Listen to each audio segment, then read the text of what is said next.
Está orando agora pelo pastor Sobrinho?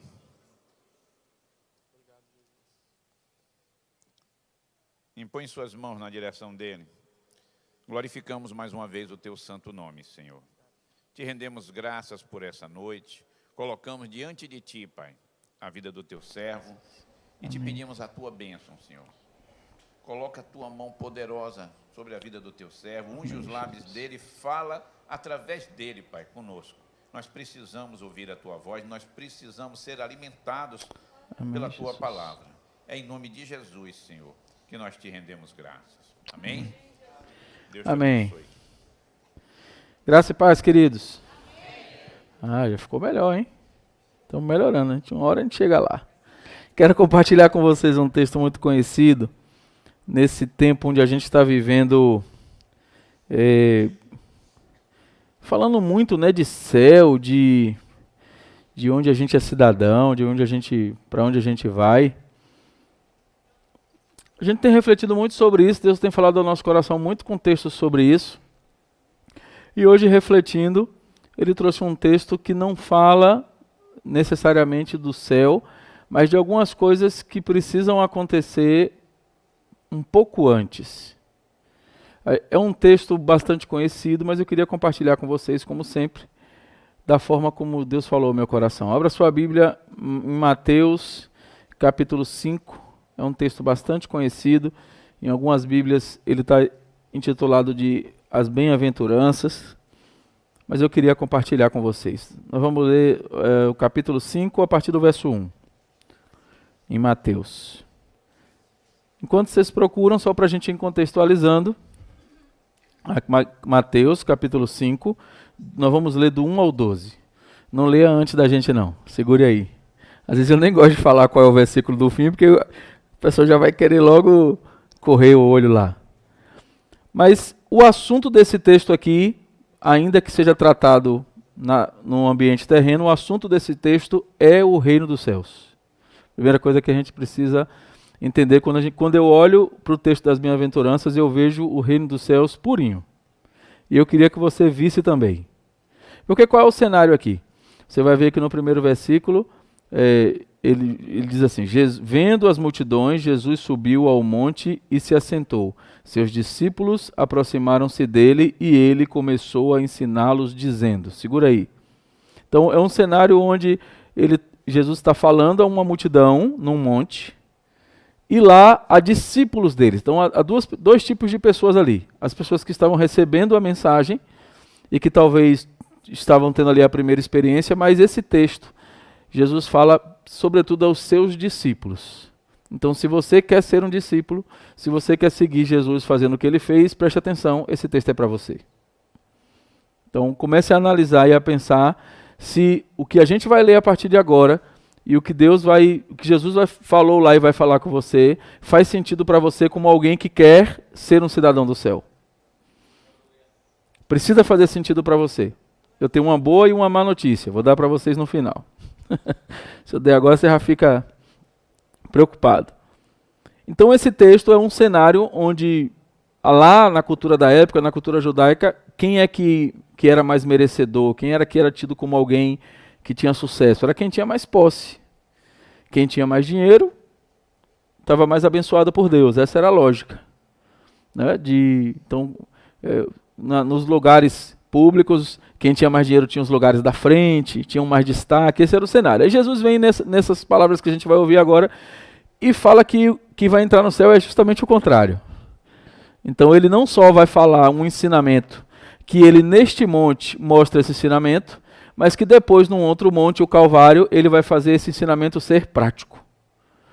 E não à toa esse ensinamento acontece num monte, para que a gente visualize primeiro Jesus num monte ensinando sobre, e depois ele num monte realizando aquilo que ele ensinou.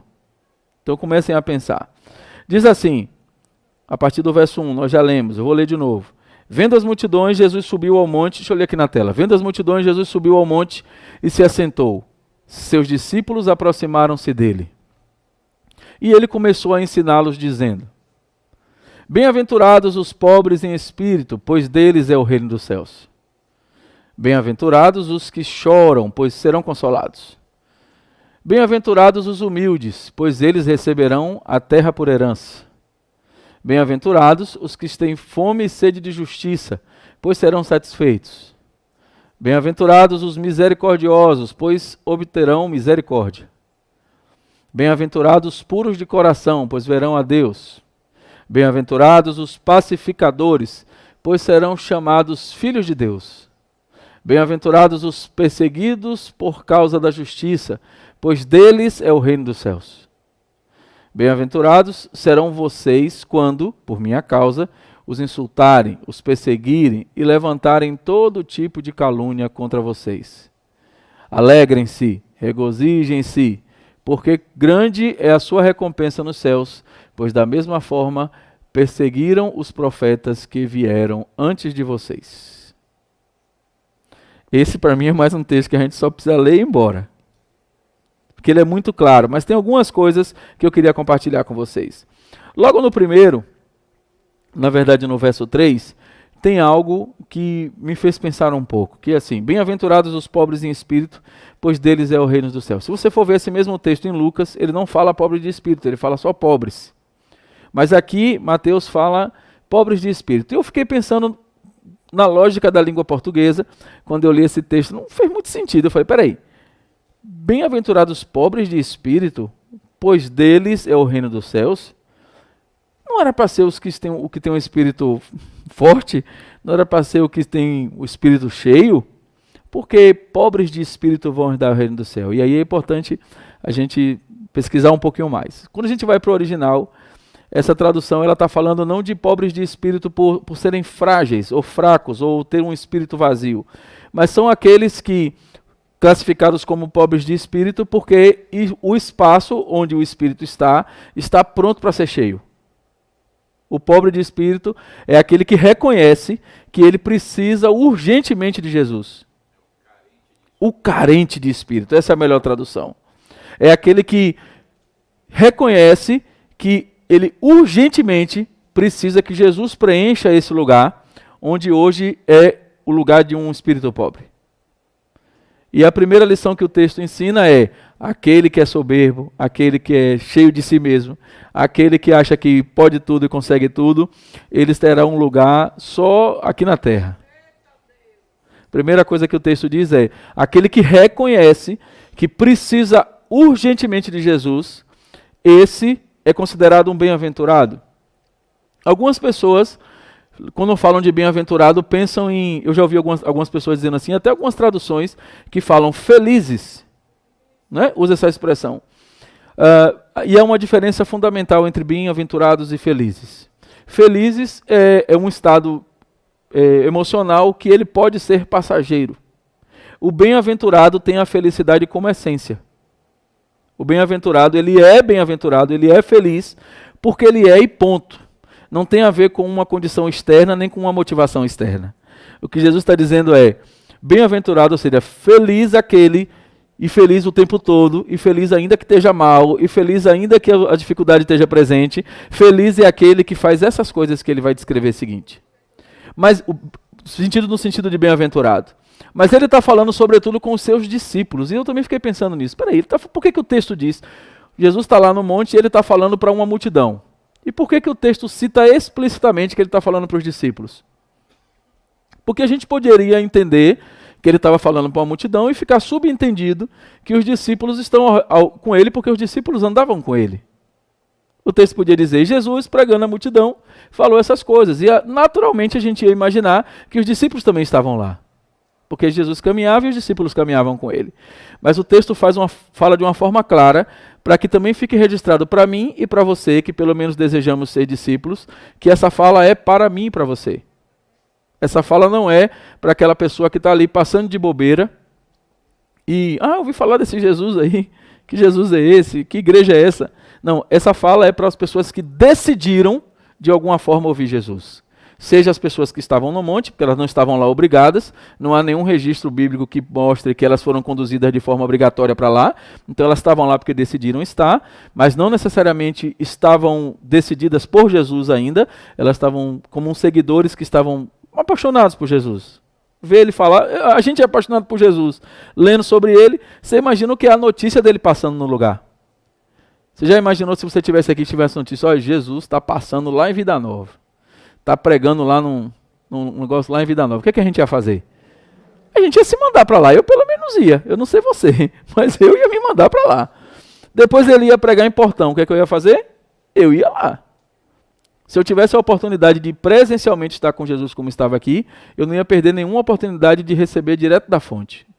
Mas o texto está destacando os discípulos, porque eu e você precisamos entender que essa fala que vai estar por vir, que a gente vai terminar de ler, é uma fala que vai nos preparar para esse ambiente que só o discípulo vence quando enfrenta. E é muito claro isso. Depois ele diz, né? Bem-aventurados os pobres de espírito, pois deles é o reino do céu. E depois ele vem na sequência. Bem-aventurados os que choram, pois serão consolados.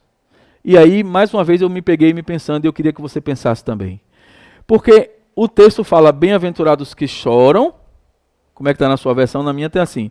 Pois serão consolados. E aí é uma característica também que precisa ser destacada para nós. Não é um choro qualquer. O texto não está falando de alguém que está chorando porque está sentindo uma dor, ou porque está chorando porque está tristinho, ou porque está chorando porque queria algo e perdeu, ou porque bateu o dedo na quina da mesa. Que é uma boa razão para chorar, sim ou não? Quem já experimentou bater principalmente o dedo mindinho, sabe que bater o dedo mindinho na quina da mesa é um bom exemplo para chorar. Não é de você, se é que você bateu o dedinho, não é você que esse texto está falando. O que ele está falando é de alguém que chora e que precisa desse choro como uma ferramenta de consolo. Esse texto está falando de alguém que percebe que está chorando porque percebe que tem algo que precisa ser preenchido. Alguém que tem um vazio, alguém que tem algo que precisa ser colocado no lugar. Esse choro é um choro de consolo. E aí ele está dizendo, quando você fica no... Aí é uma interpretação minha, mas quando você está lá no secreto do seu quarto, quando você está chorando, pedindo a Deus, que às vezes você não dá nenhuma palavra, se você já teve a experiência de falar com Deus sem pronunciar uma palavra, você entende o que é esse choro que precisa de consolo. Quando você está no seu secreto do quarto, e aí você fala assim, Deus, eu quero falar um monte de coisa, mas aí você não consegue falar nada. Você só consegue chorar. Quem já teve essa experiência? É desse choro que está falando. Eu quero dizer para você que, segundo a Bíblia, se você tem o hábito de chorar diante de Deus, pedindo dele o consolo, você é um bem-aventurado. O mundo diz que quem chora é fraco. A Bíblia diz que quem chora diante de Deus é forte. Quem chora diante de Deus, por consolo, é bem-aventurado. O mundo vai dizer para você que você é fraco, que você é chorão, que você é isso, que você é aquilo. Não se incomode. Se você é um discípulo e você quer ser um bem-aventurado, chore diante do Senhor. É isso que o texto está dizendo. Depois ele diz, bem-aventurados os humildes, pois eles receberão a terra por herança. E aí me deu um conflito, quando eu li esse texto, que é, peraí, os humildes vão receber a terra por herança, mas esse texto não fala do céu? Para que eu quero a terra por herança? Eu quero é o céu, para que eu quero a terra por herança? O que esse texto está dizendo é que se você é humilde ao ponto de não ter nenhum tipo de apego às coisas materiais, elas serão dadas a você. E não o contrário. Talvez você esteja lutando por algo material e lutando com todas as suas forças para que aconteça e pagando de humilde. Sabe como é pagando de humilde? É assim, Deus, se o Senhor puder me dar, se o Senhor não me der, não tem problema não, está tudo certo. A gente não vai brigar, eu continuo amando o Senhor, mas todo dia está ali no pé de Deus pedindo aquilo, e parece que aquilo, se você não ganhar, não vai fazer sentido para você. Mas o que o texto está dizendo é que se você for humilde e não se importar com essas coisas serão dadas a você porque você não se importa com elas. Você não precisa delas para viver. O que você precisa é de Jesus. Simples assim. E aí ele segue, bem-aventurados os que têm fome e sede de justiça, pois serão satisfeitos. E aqui talvez seja o trecho desse texto que mais merece a nossa atenção. Porque o que é a fome? Quem tem fome quer comer, ué. Alguém pensou assim como disse, será que é comer mesmo? É tão óbvio que será que é para eu responder comer? Quem tem fome quer, e quem tem sede? Mas ele está falando de fome e sede de justiça.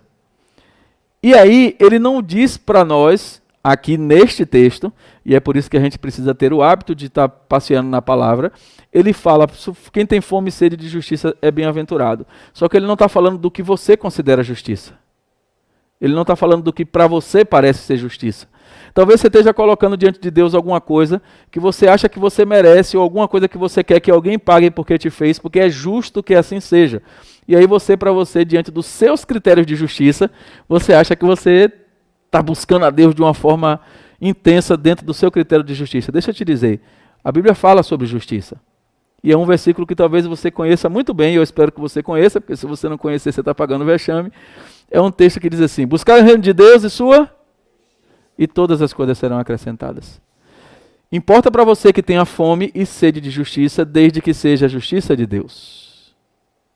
Talvez você tenha caminhado até aqui buscando uma justiça que só é justiça na sua cabeça.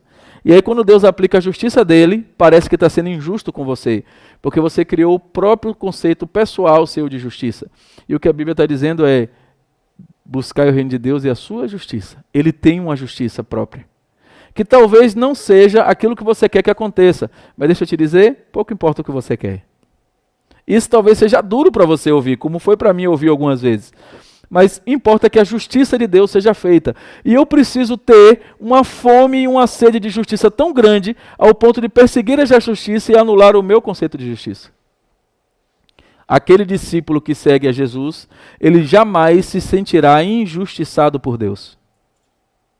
Porque tudo que acontecer, tudo que vier da parte de Deus para mim e para você, vem com a justa medida da decisão de Deus.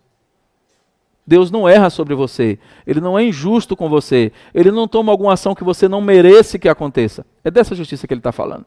E eu e você precisamos ter fome dessa justiça, ao ponto de abrir mão da nossa.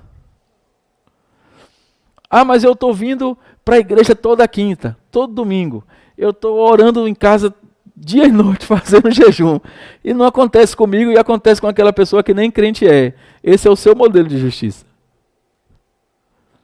que está muito ligado ao que você acha que tem de merecimento. A justiça de Deus não funciona assim. E aí ele continua chamando de bem-aventurados, e observe que os bem-aventurados que até aqui ele chamou, segundo o conceito do mundo, é o contrário. Porque quem que é o bem-aventurado no conceito do mundo, por exemplo, é aquele que busca com fome e sede a justiça de Deus? É o contrário. Você nem precisa buscar, na verdade. No conceito do mundo, você precisa buscar o que você quer. Se você for eficiente naquilo e conquistar. Hoje eu conversava com uma pessoa, um empresário, durante a tarde. Eu fui convidado para uma reunião. E a gente estava conversando. E eu percebi que ele era extremamente bem sucedido naquilo que ele estava fazendo, mas ele não falava sobre isso. Sabe quando o cara chega com um carrão, chega bem vestido, você fala assim: esse cara é bem sucedido. Mas você conversa com ele e ele não toca nesse assunto? E aí, em determinado momento, chegou uma outra pessoa na reunião, e essa outra pessoa começou a falar, porque lá eu fiz isso, eu fiz aquilo, e começou a apresentar o currículo, e a gente olhava e o currículo que estava sendo falado não condizia com a pessoa que a gente estava vendo. Porque as falas dele durante a reunião eram diferentes daquela história que ele estava contando. E essa pessoa, esse empresário, quando essa pessoa saiu, esse empresário falou comigo assim: não me interessa conviver com ele. Aí eu falei: por quê? Aí ele: porque ele não vive aquilo que ele fala.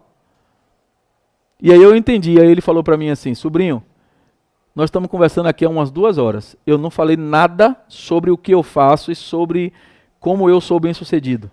Porque importa para mim ter uma conexão com você real de amizade. Eu preciso que você olhe para mim, queira estar comigo, seja agradável estar comigo, e ao ponto da gente conviver e você perceber aquilo que eu conquistei a partir da sua convivência comigo e não a partir do que eu digo. E eu falei: cara, eu estou te conhecendo há 2 horas, já estou seu fã, e a gente vai conversar, e de preferência na sua casa, porque provavelmente o café lá deve ser muito legal. E aí ele deu risada e falou: o café lá em casa é da hora. E a gente começou a falar de café, e daqui a pouco, obviamente, começamos a falar de comida. E isso foi conectando até que a gente começou a falar de Jesus, e foi uma experiência extraordinária hoje de tarde. Não tem a ver com o que a pessoa aparenta poder te oferecer, tem a ver com o que Deus quer que ela te ofereça. E talvez as conexões que você está fazendo sejam conexões que aos olhos do mundo estão te fazendo parecer feliz, mas jamais te fará ser bem-aventurado. Você precisa entender isso. Mais legal do que certas coisas é comer uma pipoca com Coca-Cola. Quem me entendeu, diga amém. O texto segue dizendo: se você tem proibição de tomar Coca-Cola, não toma não, tá? Bem-aventurados os misericordiosos, pois obterão misericórdia. E aqui talvez seja o único trecho desse texto onde há uma ação compensatória, onde só receberá aquele que praticar. É talvez o único trecho que fala disso. E ele diz, bem-aventurados os misericordiosos, pois obterão misericórdia. Aí aqui tem uma relação de causa e efeito. Aquele que é misericordioso, e não tem a ver com a piedade ou a pena, tem a ver com a capacidade de ter misericórdia na situação onde você mais tem direito de não ter. Isso é forte, né? Tem situações que você talvez se sinta no direito de não ser misericordioso. Essa semana eu vi um vídeo onde tinha dois homens se abraçando, duas pessoas se abraçando, um chorava muito e o outro tentava de alguma forma consolá-lo, e o que estava chorando chorava demais, estava assim, em prantos, estava triste demais, chorando muito. E eu não entendia por que ele estava chorando e o outro estava abraçando, até que eu vi o texto todo, vi o vídeo todo e li a legenda. E a legenda era a seguinte: o cara que estava chorando tinha acabado de atropelar uma criança. E o cara que estava abraçando ele era o pai da criança. Eu não sei se você já viu esse vídeo.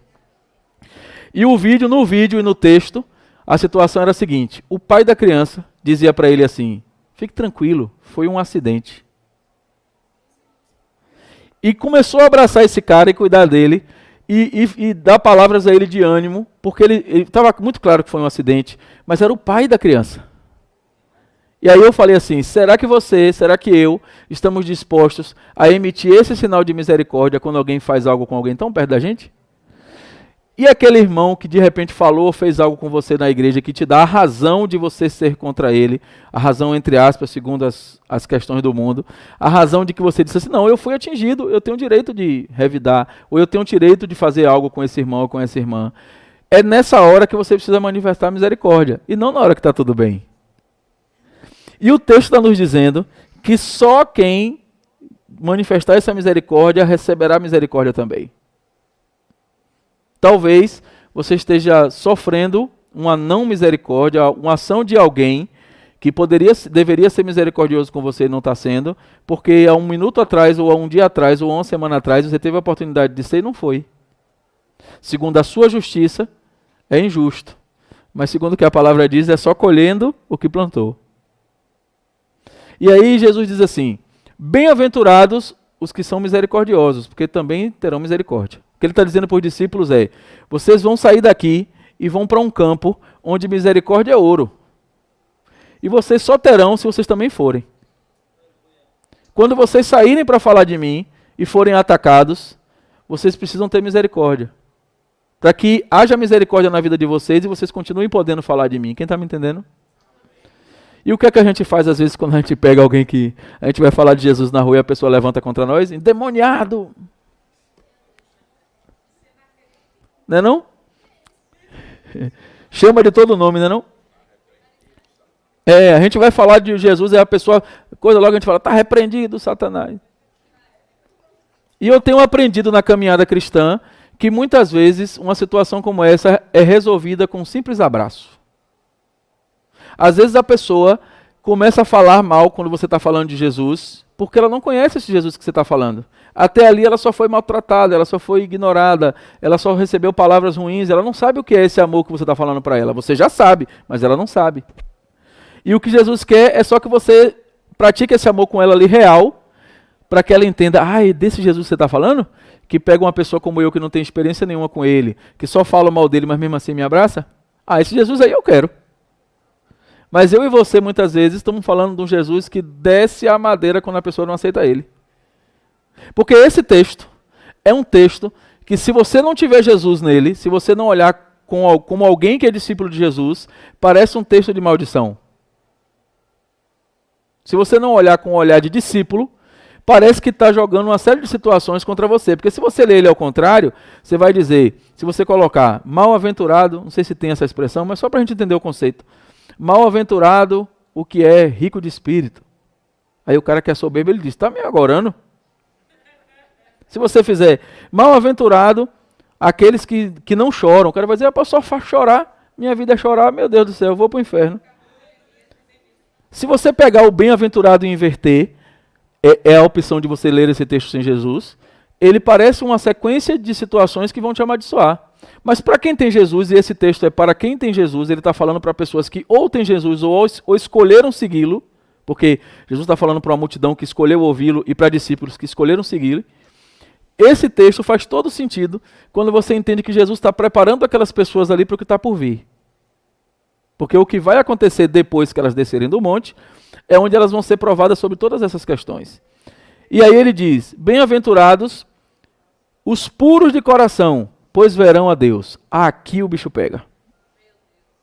Quando ele diz, bem-aventurados os puros de coração, pois verão a Deus, e você fizer um exercício e começar a olhar para o seu coração agora, você vai começar a ficar preocupado. Porque a pureza de coração tem a ver com fazer as coisas conforme Deus quer que você faça e não conforme o que você faz. Um coração puro não se governa. Um coração puro faz conforme Deus quer que faça. Um coração puro ama aquele que tá atacando você. Um coração puro fala palavras de incentivo para aquelas pessoas que estão te puxando para baixo. Um coração puro faz diferente do que o mundo está fazendo. E se você está fazendo como o mundo está fazendo, comece a se preparar para a má notícia. O que o texto está dizendo é, só os corações, quem tem coração puro, olha o que o texto diz, verão a Deus. Quando ele diz, bem-aventurados os de coração puro, pois verão a Deus, o que ele está dizendo é que os que não têm coração puro não verão. E a pergunta é, como é que está seu coração? Isso talvez para você seja revigorante, mas talvez seja assustador. E aí ele diz, bem-aventurados, no verso 9, ele diz, bem-aventurados os pacificadores, pois serão chamados filhos de Deus. E esse pacificadores aí, oh Deus, tem misericórdia. Esse pacificadores aí é um exercício de... O que é o pacificador? Não é só aquele que tem paz, mas é o que promove a paz. O pacificador é alguém que chega num ambiente que não tem paz e ao chegar e ao ele fazer ou falar alguma coisa, a paz se instaura naquele lugar. O pacificador é aquele que vê dois irmãos que estão tendo contenda na igreja, em casa, na família, e ele chega e resolve. O pacificador é aquele que está vendo um ambiente turbulento e com intervenções ele faz aquele ambiente ficar em paz. Mas há uma característica para ser pacificador. Você precisa viver paz. Quem não tem paz não consegue pacificar. E o texto está dizendo, bem-aventurados os pacificadores, porque serão chamados filhos de Deus. Aqui não é sobre você ser calminho, ou você ser devagar, ou ser pacificador, como um bom baiano diz, de ser lerdo. O que o texto está dizendo é de ser pacificador, é de ter paz e ter a capacidade de multiplicar essa paz. É o pacificador que automaticamente, ao ser identificado como pacificador, também é identificado como filho de Deus. Não é uma combinação não, é uma coisa só. O texto diz, os pacificadores, pois serão chamados filhos de Deus. Há uma condição aqui. No momento que você é pacificador, você é filho de Deus. Logo, todo filho de Deus é pacificador. E se você está batendo no peito aí, dizendo que é filho de Deus, porque um dia você aceitou Jesus e se batizou, mas é só um causador de contenda, se prepara para a notícia ruim.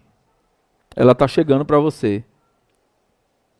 Bem-aventurados os perseguidos por causa da justiça, pois deles é o reino dos céus. Mais uma vez, ele não está falando de qualquer justiça, ele está falando perseguidos pela justiça, perseguidos pela causa de Jesus, perseguidos por aquilo que Jesus define como justiça, perseguidos por aquilo que é propósito do reino dos céus. E aí ele diz uma coisa que para mim e para você, espero que faça todo sentido como faz para mim, mas para quem não tem Jesus não faz. Como é que alguém pode dizer bem-aventurados e perseguidos na mesma frase? Não faz nenhum sentido. Se você for parar para olhar, como é que eu posso ser bem-aventurado por ser perseguido? Mas não é perseguido de qualquer forma. Talvez você esteja passando por alguma perseguição no seu trabalho. Talvez você tenha um chefe ou um colega que está acima de você, que está lhe perseguindo por alguma outra razão. Talvez você esteja sendo perseguido por um vizinho. Talvez esteja perseguindo por qualquer situação. Não é disso que o texto está falando. Você pode ser perseguido só porque você é chato mesmo. O que o texto está dizendo é que o bem-aventurado é aquele que é perseguido por causa da justiça de Deus, por causa do reino de Deus, por causa das coisas de Deus. Se você está sendo perseguido por isso, se você está falando de Jesus em algum lugar e isso está te causando transtorno, deixa eu te dizer, você é um bem-aventurado. E no tempo que a gente está vivendo, que vai ficar pior, e eu tenho que te dizer isso, a gente vai ser cada vez mais perseguido se a gente continuar falando de Jesus. Mas o que ele está dizendo é que, não se preocupe, se o motivo da sua perseguição é esse, fica tranquilo, você é um bem-aventurado. E se você está ouvindo isso, está fazendo sentido para você, melhor ainda, porque você está se fazendo discípulo. Não é só ouvir o texto como um ouvinte, não é só ouvir Jesus falar como ouvinte, você está ouvindo como discípulo. E o que Jesus está dizendo é assim, ó, ei, você é meu discípulo? Você está batendo no peito por aí dizendo que você é cristão? Se você é cristão, você me segue, você faz conforme eu digo.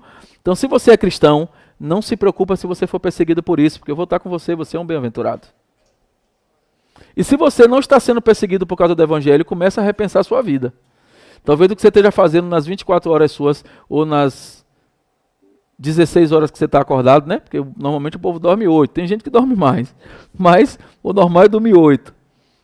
Tem gente que dorme menos, como eu, mas, não sei você, mas eu durmo em média 5 horas por dia. Mas tem gente que dorme mais, tem gente que se deixar nem acorda, né? Tem que alguém cutucar lá para ver se está vivo. Se nas horas que você está acordado, você não está tendo nenhum tipo de problema por causa do evangelho, tem alguma coisa que está fora do lugar. Em algum momento, você tem que viver algum conflito, alguma coisa, se sentir perseguido, tem que ter alguma coisa que está sendo gerada em você por causa da sua postura em relação ao evangelho. Senão você vai ser só um frequentador de igreja ou só alguém que acha Jesus legal, jamais será um bem-aventurado. Quem está me entendendo, diga amém. E aí ele diz, bem-aventurados serão vocês quando por minha causa, aqui é Jesus dizendo, não é por minha causa, sobrinho não, é Jesus dizendo, bem-aventurados serão vocês quando por minha causa os insultarem. Quem já ouviu esses crentes, fica aqui falando na rua, esses crentes... Não é assim que o pessoal fala? Bem-aventurados serão vocês quando por minha causa os insultarem. Se vocês estão sendo insultados porque estão defendendo a igreja, porque estão querendo empurrar o evangelho goela abaixo, não. Mas se for pela causa certa, você é um bem-aventurado. O bem-aventurado, os que forem, quando for por minha causa, os insultarem, os perseguirem e levarem todo tipo de calúnia contra vocês. Quem já ouviu algum tipo de calúnia pura e simplesmente porque é cristão? Ou no trabalho, ou na sua rua. Quando você diz que é cristão, você não pode errar, você precisa ser perfeito. Se você cometer um erro, o vizinho fala logo ali, o crente, ó, diz que é crente, ele nem sabe que você está todo dia pedindo misericórdia de Deus, porque você reconhece que errou e precisa fazer de novo. Mas o certo é ele que está errando todo dia sem pedir perdão. Mas o texto diz que quando você faz essas coisas por causa do motivo certo, se você está sendo perseguido, está sendo injuriado, se você está sendo... está tendo calúnia contra você por causa do reino de Deus, fica tranquilo, está tudo certo. E você só vai ficar tranquilo sendo caluniado e perseguido se você tiver a paz, se você verdadeiramente tiver entregue a Jesus o controle da sua vida. Se você não entregar o controle de Jesus, o controle da sua vida a Jesus, toda vez que você for caluniado, você vai querer usar a sua justiça, você vai querer usar a sua espada, você vai querer usar a sua palavra de sabedoria, que só é sabedoria para você. Mas você vai querer usar. O que o texto está dizendo é bem-aventurados aqueles que abrem mão do controle. É disso que o texto está falando.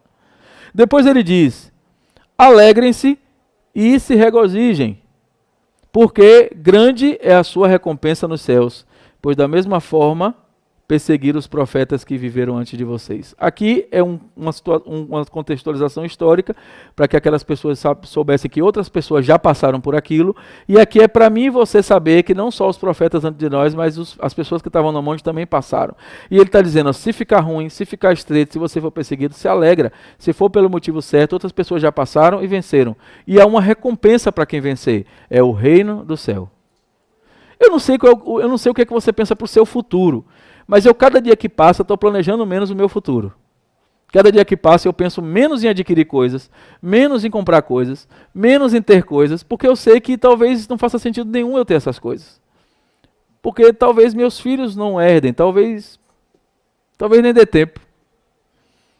Eu não sei nem se eu vou ser avô, eu estou muito sensível a esse negócio de ser avô, viu? Estou falando disso toda hora. Mas é porque eu não sei se vai dar tempo. Para que eu vou me preocupar em ter uma casa para meu filho e para meus netos se eu não sei nem se Jesus voltar antes? Eu não estou falando para você ser desorganizado, não. Eu estou falando para que você só faça isso se fizer sentido dentro da direção de Deus para você. Se Deus disser para você, se organize e construa uma casa, em nome de Jesus, seja obediente, construa uma casa.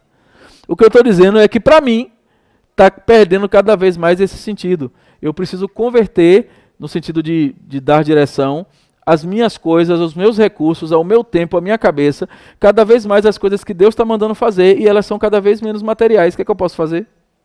Eu não posso fazer nada.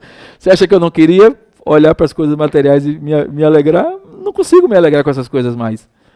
Eu estou dia após dia vivendo as coisas que me fazem ser bem-aventurados. Bem-aventurado. Se eu vou pensar ou fazer algo que me deixe em xeque se aquilo vai me qualificar como bem-aventurado ou não, eu nem faço. Mas isso é resultado de muitas experiências e de muitas surras que eu tomei por ser teimoso.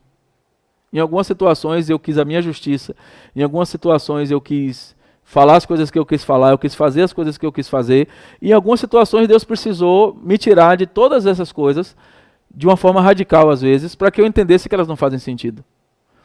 Você pode até me ver daqui a 1 ano ou 2 com uma mansão, um carro importado, que Deus abençoe a sua oração. Pode acontecer, e até acho que pode acontecer mesmo, de verdade, mas não será resultado do que eu persigo diariamente. Talvez seja pelo fato de eu não me apegar a essas coisas, Deus vai me dar essas coisas porque Ele sabe que elas não me afastarão dEle. E eu oro para que com você seja assim. Você precisa estar diante de Jesus. Imagina que você vai chegar diante de Jesus para uma oração e Ele vai dizer assim: bem-aventurado, filho, porque você fez isso ou fez aquilo que agradou o coração de Jesus. O seu dia a dia tem feito agradar o coração de Jesus? Esse texto aqui é um texto onde Jesus está preparando discípulos e pessoas para o que está por vir. Quando você lê esse texto, não lê esse texto como um ensinamento que Jesus deu para aquelas pessoas. Esse ensinamento é para mim e para você. Pelo menos se você se considerar discípulo. E o que o texto diz, como recompensa, é que ele diz: alegrem-se. Tá cada dia mais difícil se alegrar, sim ou não? O negócio está ficando estreito. A gente procura uma situação assim para se alegrar. Se você for olhar para as coisas do mundo, ligar a televisão, então só chora. Se você for ver noticiário de televisão, só chora. Se você for olhar para esse mundo, Jimmy, você não vai encontrar uma razão para ser feliz, não. Você não vai encontrar. Você vai encontrar até umas alegrias assim momentâneas, mas que acaba ligeirinho. O que o texto está dizendo é: alegre-se e se regozijem, ou seja, reforcem essa alegria. Se você está triste, transforme isso numa alegria. Se a situação está ruim, faça disso um modelo e um exemplo e um motivo para você ficar alegre. É isso que o texto está dizendo. Porque grande é a sua recompensa nos céus, pois da mesma forma aconteceu com outros. Deixa eu te dizer, se você tem clareza que a sua recompensa é no céu, você precisa se alegrar cada vez que ficar mais difícil. E é por isso que esse texto é conhecido como bem-aventuranças, porque é um texto para aqueles que querem ser bem-aventurados, e não para aqueles que querem só de vez em quando ter experiências com Jesus. E ser bem-aventurado, ou seja, ser alegre na essência, ser alegre no espírito, ser alegre independente de motivadores externos, não é para todo mundo, é só para aquele que crê. Ser alegre, independente da circunstância, é só para aquele que decide ser discípulo ou para aquele que decide dar ouvidos ao que Jesus está falando. E aquele que dá ouvidos ao que Jesus está falando, fatalmente será um discípulo. Então, esse texto não é para você ficar preocupado se você não está fazendo essas coisas e parece que por não estar fazendo essas coisas você não é um bem-aventurado e vai para o inferno. Esse texto é para que você comece a olhar para essas coisas e ver como coisas que você precisa fazer. Se você não está fazendo, você precisa fazer. Se você não está fazendo as coisas que qualificam os bem-aventurados, você precisa começar a fazer. E o primeiro passo para você começar a fazer é você reconhecer que você precisa de Jesus. Que sozinho você não vai conseguir, que sozinho você não vai fazer, porque todo esse texto que nós acabamos de ler começa com duas decisões, uma de ouvir Jesus e outra de seguir Jesus. Quem não decidiu ouvir Jesus e que não decidiu seguir Jesus, não ouviu essas palavras no monte. Quem ouviu foi quem decidiu ouvir e quem decidiu seguir. Se você entendeu, diga amém. Fique de pé aí.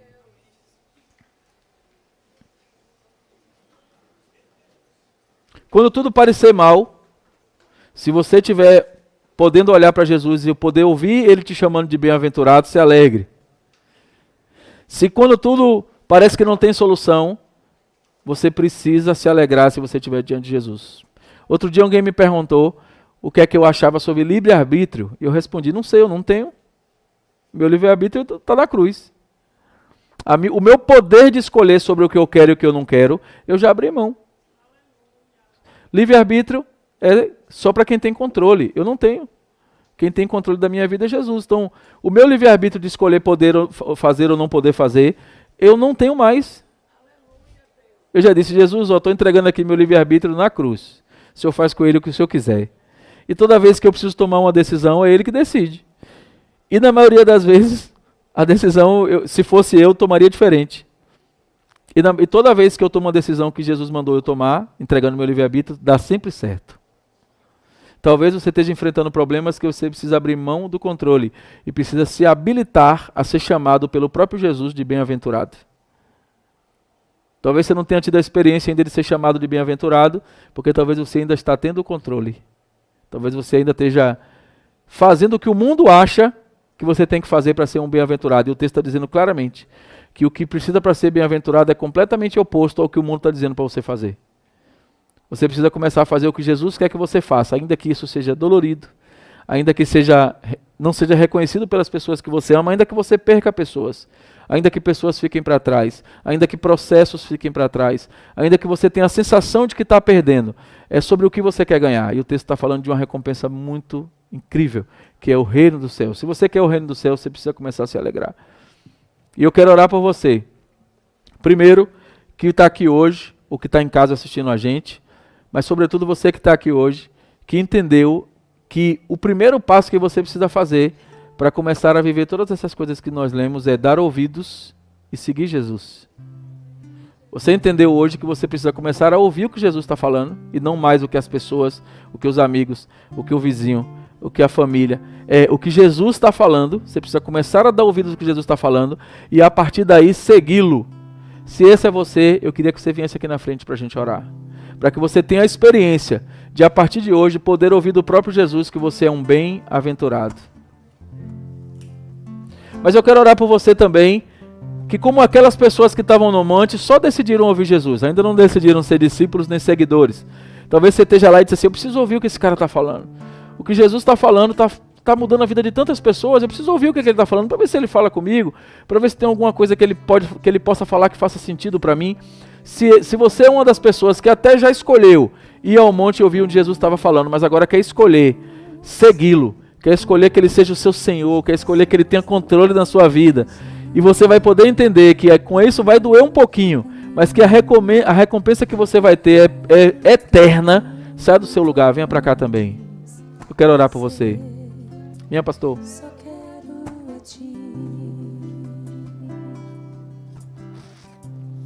Talvez você tenha chegado aqui e quando ouviu esse texto pensou, nada do que foi lido eu faço, não se encaixa nada comigo, eu não sou bem-aventurado em nada. Porque eu não sou manso, eu não tenho misericórdia, eu não faço nada por ninguém, eu olhando para mim mesmo o tempo todo. E aí no final desse texto ele diz que você tem uma recompensa, e para ter essa recompensa você só precisa ter acesso àquele que tem a chave do lugar onde essa recompensa está. E a pessoa que tem a chave que pode abrir essa porta para você, para que você a partir de hoje, não é amanhã, nem semana que vem, nem daqui a 20 dias não, é hoje. Jesus pode fazer com que você hoje seja habilitado a ser chamado de bem-aventurado. Ele pode fazer com que hoje você entregue a vida para Ele e você passe a ser manso, passe a ter misericórdia, passe a ter compaixão, passe a ter respeito, passe a ter sentimentos pelos outros que você não estava conseguindo ter, mas com a ação de Jesus você vai começar a ter. Eu nem sempre fui como eu sou hoje. Eu sou resultado da transformação que Jesus fez na minha vida. Meus amigos me conheciam como alguém pirracento, como alguém que sempre tinha uma palavra para machucar, porque eu sempre, quando tinha uma discussão, eu sempre desqualificava a discussão para eu ganhar. Sabe, eu tenho um amigo que eu pedi desculpas a ele, já não perdi a conta, por causa de uma história que nós vivemos, e nesse dia ele me alertou sobre uma coisa que estava me fazendo que eu precisava melhorar. Ele não tinha habilitação para dirigir o carro. E ele já tinha, sei lá, 30 anos. E ele não tinha habilitação. E um dia ele saiu comigo, eu dirigindo, ele no carona. E ele começou a dizer: dobre aqui, vá por aqui. Sabe, copiloto? Os maridos sabem o que é isso. As mulheres normalmente são copilotas. Você está dirigindo e ela, devagar, pise no freio. Tem um freio do lado dela, parece também, que ela fica pisando. E aí ele começou a falar e aquilo estava começando a me irritar, porque quem estava dirigindo era eu e eu sabia dirigir. Então não tinha por que ficar. E aí, para encerrar a conversa, eu disse para ele: me fala o número da sua habilitação aí. Aí ele falou: não tenho. Aí eu falei: pois é, então fica calado aí. Você não tem nem habilitação, porque quer me ensinar como dirigir? E pareceu a coisa mais certa a dizer naquela hora. Porque há um senso de justiça nessa fala. É justo que se ele não tem habilitação, ele não tente orientar quem tem. Não parece justo? Mas eu o feri profundamente. Porque trouxe a ele a imagem de que ele já tinha, sei lá, 30 anos e não tinha tirado a habilitação ainda. Talvez ele tenha se sentido um fracassado. E naquele dia, ele mudou radicalmente comigo. Ficou abatido, ficou triste. Se ele estiver ouvindo essa mensagem, ele sabe o que eu estou falando. E ele ficou abatido, ficou triste. E eu perguntei a ele depois, talvez ele nem lembre disso, tem bastante tempo. Mas depois eu perguntei a ele e ele disse: você mexeu numa coisa que mexe comigo, eu me senti fracassado. Eu me lembrei que pessoas com 18 anos têm habilitação e eu não tenho. Só que ele não quis ter, ele decidiu não ter. Mas do jeito que eu falei, pareceu que ele era um fracassado. E ele passou o dia inteiro se sentindo um fracassado. E aí depois ele me disse: você faz isso sempre. Toda vez que você quer ganhar uma discussão, você desqualifica quem está disputando. Você desqualifica a pessoa de algum jeito. Isso aconteceu em 2011 e nunca saiu da minha cabeça. E aí no final do dia eu pedi perdão a ele. Eu disse: meu irmão, me perdoe. Eu nunca quis desqualificar você, mas para mim parecia justo eu dizer para você que você não podia me orientar porque você nem tem habilitação.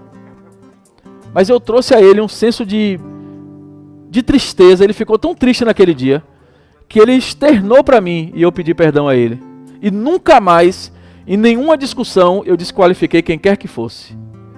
Ainda que eu tivesse razão, ainda que eu tivesse com a razão do meu lado, eu dizia, se acontecesse de novo, eu diria: meu amigo, quando eu estou dirigindo, me incomoda um pouco quando alguém fica me orientando. Você pode não orientar? Eu ia fazer alguma coisa, mas eu jamais desqualificaria, porque aquela experiência me trouxe a experiência de quanto eu precisava amá-lo. É meu amigo até hoje. Mas eu podia naquele dia ter machucado ele de um jeito que ele jamais fosse meu amigo. Talvez você seja especialista em fazer isso. Talvez você seja o sabidão da sua casa. Talvez você seja o sabidão da sua família. Talvez você seja o que sabe tudo e que ninguém sabe nada, só você sabe. Talvez na igreja, talvez na sua família, no seu trabalho, você é aquela pessoa que sabe como fazer tudo e nada que ninguém faz presta, só o seu jeito. Talvez esse seja você, eu já fui assim. E Jesus entrou na minha vida e mudou a minha história. E eu queria convidar você para permitir Jesus mudar isso. Para que Ele entre e traga para você uma mansidão, traga para você um sentimento de misericórdia, para que você tenha e essa misericórdia volte para você. Para que você tenha uma vida nova com Jesus. Não tem a ver com o que você fez até aqui. Talvez você fez aqui e deu certo. Deixa eu te dizer, não tem a ver com o que você fez até aqui. Tem a ver com o que você quer que Jesus faça a partir de agora. Você não precisa ter razão. Você só precisa poder ser chamado de bem-aventurado.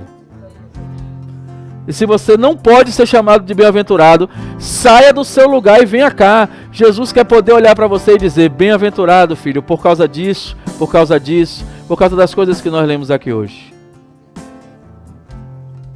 Nós vamos orar por você.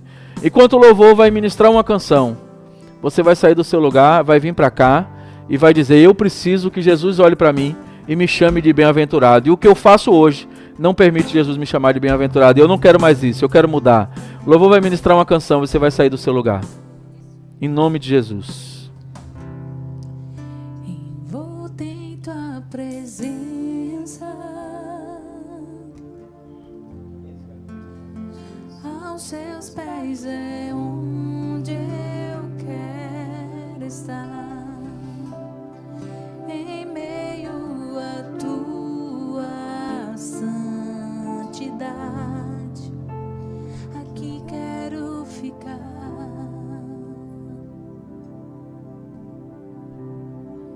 Não vim atrás de bênçãos, Meu Deus, estão aqui seus filhos na tua presença, Senhor. Talvez em algum momento eles escolheram ser seus discípulos e falharam. Talvez em algum momento eles escolheram ser só aquelas pessoas que estavam lá no monte dispostos a ouvi-lo para ver se alguma coisa ficava. Talvez, Senhor, eles estejam aqui dizendo que eles não aguentam mais carregar o pesado fardo de serem só crentes. Eles agora querem serem discípulos. Eles agora querem viver de forma verdadeira. Conserta, Senhor, transforma a vida deles como o Senhor fez com a minha, como o Senhor fez com outras pessoas que estão aqui. Até aqui, Senhor, talvez eles tenham tido uma conduta que parecia boa aos olhos dele, mas feriram pessoas, magoaram pessoas, foram magoados por pessoas. E nós queremos orar, Senhor, para que haja uma paz que excede todo entendimento, vindo com o perdão que eles vão receber agora. O perdão da parte do Senhor, dizendo: filhos, podem ir, não pequem mais, seus pecados foram perdoados. Mas também, Senhor, para que eles possam perdoar aqueles que os feriram. Como eu sou grato ao Senhor por meu amigo, por Léo ter me perdoado, como eu sou grato por ele não ter carregado no coração dele esse sentimento pelo que eu causei nele. Como isso me dá alegria, Senhor. E eu oro para que o Senhor dê a eles esse sentimento de perdão, de serem perdoados e de perdoar, para que eles possam chegar em casa, ou para eles possam sair aqui agora, pode ser até agora aqui onde eles estão, eles possam olhar para o Senhor e o Senhor olhar para eles e dizer: filho, você é um bem-aventurado, porque você agora é manso, está vindo sobre você agora um espírito de mansidão. Você já não mais vai criar contenda. Você não mais vai ficar preocupado nem turbo, mas é manso sobretudo no sentido de confiar ao Senhor a missão de conduzir. Não é manso de ser calminho, é manso de estar tranquilo, manso de estar calmo, por saber que quem conduz é o Senhor. Tem gente passando aflições porque está tentando conduzir. Você não tem que tentar conduzir, você precisa ser manso e entregar para Jesus conduzir. Aquilo que está te afligindo, que está causando dor em você, talvez esteja sendo causado porque é você que está tentando conduzir. Acabou o tempo. É tempo de entregar ao Senhor verdadeiramente. Não é entregar com a mão e ficar vigiando com os olhos, não. É entregar. Senhor, eu não tenho controle sobre essa situação. Eu não sei como fazer. Só o Senhor sabe. Entrega que Ele faz. Começa a conversar com as pessoas que estão testemunhando o milagre. Ontem à tarde eu visitei um casal que eu gosto muito e ouvi vários testemunhozinhos de milagre. Talvez eles nem tenham percebido o quanto eles me abençoaram. Mas eles contaram coisas que, pastor, é isso aqui é impossível de ter, isso aqui era impossível de acontecer, isso aqui era impossível de acontecer. A gente foi vendo, foi acontecendo quando a gente pensou que não aconteceu. E aconteceu, não tem nem 1% de responsabilidade deles. A responsabilidade deles foi só entregar. E eles podem de repente olhar hoje e Jesus dizer: vocês são bem-aventurados. Você tem convivido com pessoas que têm esse testemunho para contar? Você tem compartilhado com os irmãos e ouvido dos irmãos da igreja testemunhos de que são abençoadores? Ou você está enchendo a sua cabeça com o que o mundo está dizendo para você? O que aconteceu com essas pessoas aconteceu por duas razões, Senhor, e eu queria orar ao Senhor por isso. Essas pessoas que receberam essa palavra e foram chamados de bem-aventurados e entenderam o que é que os bem-aventurados fazem, elas só ouviram porque elas decidiram naquele monte ouvir o Senhor e segui-lo. E eu oro para que essas pessoas que estão aqui na frente, elas não venham aqui na expectativa de no próximo culto vir, no próximo culto vir, no próximo culto vir, que elas venham com a expectativa de hoje ouviram o Senhor e agora serão seus seguidores. E abrirão mão daquilo que estão fazendo para fazer aquilo que o Senhor quer que elas façam. Nós declaramos uma vida nova, um tempo novo para cada pessoa que está aqui. Talvez você tenha perdido tudo, talvez você está perdendo coisas e você não está entendendo. E Deus talvez esteja tirando de você para acrescentar coisas ainda maiores. Não dá para colocar nada num recipiente que está cheio. Talvez Jesus precise tirar de você para acrescentar o que Ele quer e não o que você pensou em construir. Jesus, visita cada pessoa que está aqui na frente. Eles sabem exatamente o que é que precisa ser ajustado. E eles estão colocando diante do Senhor esse pedido para que o Senhor ajuste. Ajuste, Senhor, aperta o parafuso. Pode doer, Senhor, mas não deixa que eles saiam daqui do jeito que eles chegaram. Eles vieram aqui na frente pedir ajuda ao Senhor, estão publicamente pedindo, e o Senhor publicamente irá honrá-los. Nós veremos o testemunho desses irmãos aqui, e eles vão dizer: eu entreguei a Jesus e hoje eu posso ser chamado de bem-aventurado. Nós oramos agradecidos, Senhor, porque sabemos que o Senhor nos ouve. Oramos agradecidos em nome de Jesus. Aleluia. Aleluia. Vamos voltar para nossos lugares.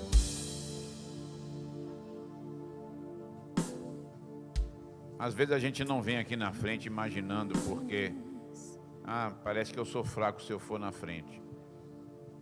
Mas acho que todos nós, em cima de uma necessidade de uma oração dessa, eu preciso ser bem-aventurado. Eu necessito disso.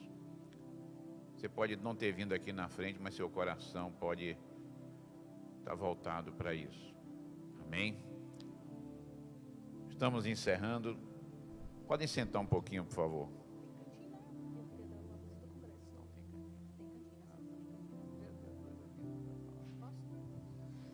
Graça e paz, igreja. Mais uma vez, a Márcia está ali na mesinha para quem vai participar do Congresso de Mulheres. Sem ser essa sexta agora, vai ser a próxima sexta, dia 9 e 10 de dezembro. É uma sexta-noite, um sábado à tarde e um sábado à noite. Então, se você tem interesse em participar, passe ali para que a gente esteja sabendo que você vai participar, faça a sua inscrição, converse com a gente. Eu quero participar, mas está estreito, vamos orar, vamos ver como é que a gente pode fazer. Mas não deixe de participar em nome de Jesus. É uma programação que eu creio que nasceu no coração do Senhor. O tema é não deixe o azeite faltar. Congresso não é algo simples, né, pastor, que a igreja faz. É algo planejado. Já tem 2 anos, para quem não sabe, tem 2 anos que o Ministério de Mulheres tem assim orado, pedido ao Senhor para fazer esse congresso, e o Senhor assim foi abrindo as portas, as coisas estão acontecendo para a glória do Senhor, mas tudo depende de você também estar aqui, porque eu creio que o Senhor tem algo para liberar para as mulheres, mas também você tem que dar esse passo de fé, para você vir, você abrir mão também da sua rotina, e dizer: Senhor, eu estou fazendo isso aqui porque eu quero mais do Senhor, eu estou precisando botar mais azeite da minha botija, eu preciso, porque o noivo está voltando, e eu preciso entender isso em nome de Jesus, amém? Não deixe, passe ali, converse com a gente vai estar ali, hoje, no domingo, na próxima quinta, porque na sexta-feira da semana que vem já é o congresso. Então fale conosco em nome de Jesus, amém? Louvado seja Deus. Estamos encerrando. A cantina está aí funcionando. Nós temos aí até como um motivo de nos alegrarmos. A cantina para a gente poder, no momento que a gente sai, estar conversando um pouquinho, estar se relacionando um pouquinho mais. Isso é muito importante também, amém? Vamos ficar em pé, vamos erguer nossas mãos agora, impor nossas mãos na direção dos nossos irmãos, com desejo de abençoar, de dizer: seja bem-aventurado, meu irmão. Que o Senhor te abençoe e te guarde, que o Senhor faça vir resplandecer seu rosto sobre ti, que o Senhor venha ter misericórdia, que o Senhor sobre ti levante o seu rosto e te dê a paz. E a paz do Senhor, que excede todo entendimento, como o óleo precioso sobre a cabeça. Que o amor de Deus e a comunhão do Espírito Santo, o Senhor ordena a bênção e a vida para sempre. Amém. Amado Deus, é no nome santo do teu Filho amado Jesus Cristo que nós queremos te render graças por essa noite. Te render graças pela tua palavra, colocar diante de ti as nossas vidas, te pedindo a tua mão poderosa sobre cada um de nós. Nos despede, nos conduz de volta para os nossos lares, continua a dar ordem aos teus anjos a nosso respeito. Que a graça de nosso Senhor Jesus Cristo e o amor de Deus, nosso Pai, as consolações e a comunhão com o Espírito Santo, amados, esteja com cada um de vocês, agora e para todo sempre. Deus abençoe a todos, em nome de Jesus.